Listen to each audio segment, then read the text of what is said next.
An itch I didn't know needed scratching was the urge to play a dogfighting flight game where instead of controlling some boring starfighter or airplane, I get to ride a fire-breathing dragon into battle.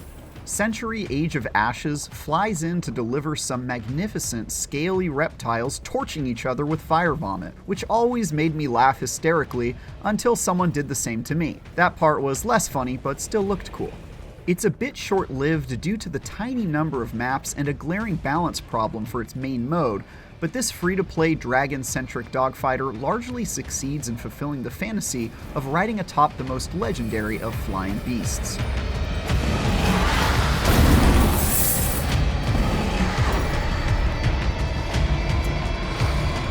Age of Ashes is a team-based competitive multiplayer game where you take on enemies on Dragonback, which is up there with the greatest game premises of all time, so we're off to an excellent start.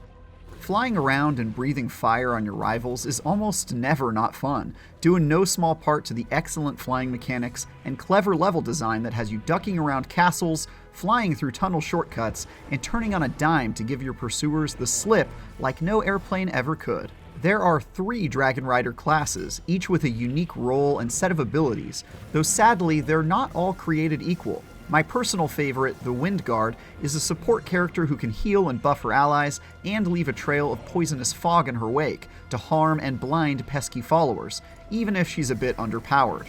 The Marauder, meanwhile, is your standard murder-focused class that's all about dealing damage and can enter a rage that lets him rain tons of fireballs on enemies in a matter of seconds. Finally, there's the Phantom, the stealth ambush class that has the annoyingly good abilities to become invisible, deal extra damage when striking as a surprise attack, and set traps in the form of explosive mines. In my time with Age of Ashes, most lobbies were filled with about 60% Phantoms, sometimes even higher, especially in the ranked playlist. It's just really hard to beat invisibility, especially in the sole ranked objective mode that has you collecting gold coins to store in your vault for points. I can't count the number of times I was hot on someone's tail as they fled with their gold, only for them to vanish and sneak away to their base.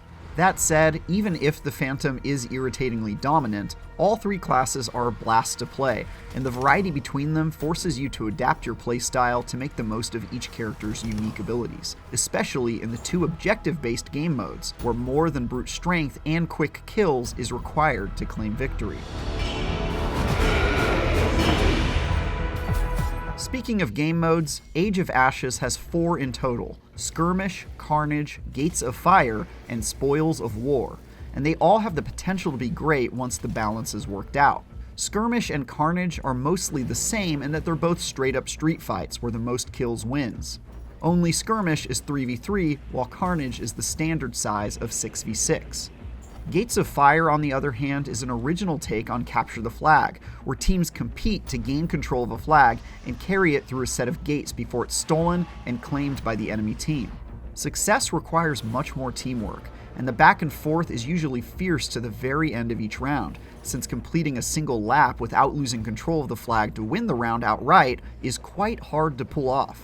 Lastly, there's Spoils of War, which can be played in the social playlist, but is also that singular game mode used in the ranked playlist where you hunt down gold-carrying bot-controlled dragons to steal their loot and deposit it into your vault.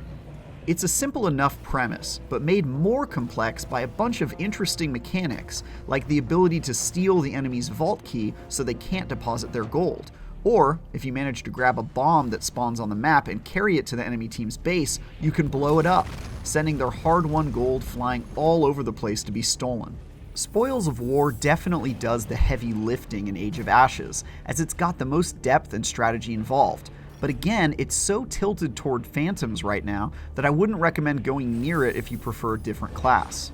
Although all 4 game modes, 3 classes, and 4 maps are a blast, once you've played them all, you've more or less seen all Age of Ashes currently has to offer. There just isn't much in the way of variety at the moment, especially since Spoils of War only has 1 map. If you plan on climbing the ranked playlist, you'll be playing the same game mode on the same map over and over again, and that got stale for me after about 10 hours of fun.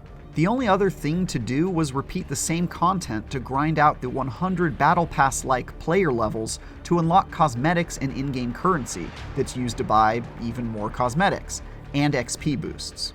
It should be said that the cosmetics in Age of Ashes are pretty awesome. They include some new looks and weapons for your Dragonrider, titles and emblems to personalize your online persona, and best of all, different dragons. I'm personally a big fan of the Sarkildian Squall, a green dragon that looks like something out of Jurassic Park, or Elion, somehow resembling a massive, angry reptilian cockatiel.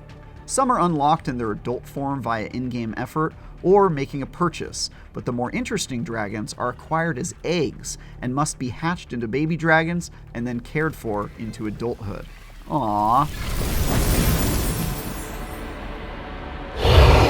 Century Age of Ashes is a really enjoyable PvP aerial combat game with some excellent game modes, unique character classes, and lots of beautiful, fierce dragons to collect and ride into battle.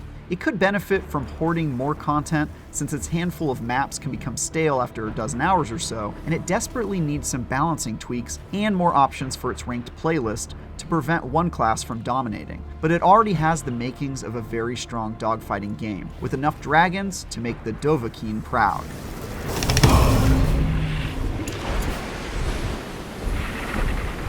For more flying and murder, check out our review of Chorus, and for everything else, stick with IGN.